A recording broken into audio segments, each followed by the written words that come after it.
Bom dia, nosso trabalho é sobre a faixa etária de 2 a 6 anos, que é a faixa pré-escolar. Nós vamos apresentar uma historinha chamada Festança dos Dentes. Era uma vez uma menininha chamada Ana. Ana era uma menina que, como todas as outras, adorava comer doces, balas e chicletes. Mas o que Ana não sabia é que dentro da boca dela aconteciam muitas coisas. Ai, que gostoso, adoro doce. Que delícia, adoro festa na boca da Ana. Olha quanto doce. É gostoso mesmo, meu filho. Mas tem que tomar cuidado com as bactérias. Elas causam muito mal. Mãe, bactéria? Bactéria machuca a gente? Machuca sempre, meu filho. Tem que tomar muito cuidado com elas. A Ana não pode esquecer de escovar nossos dentes. E agora, mãe? Ela tinha que escovar os dentes para matar as benditas bactérias que a mãe tanto falava.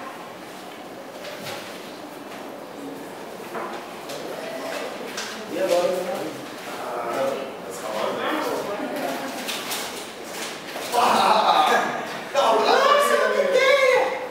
Você é meu amigo?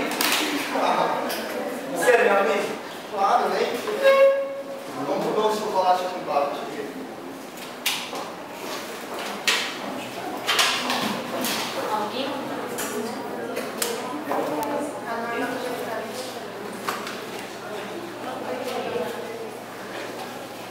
Ai, que dor!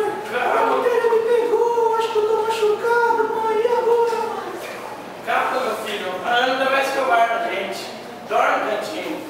Ai, mãe, mas tá doendo. Bactérias. Malditas bactérias.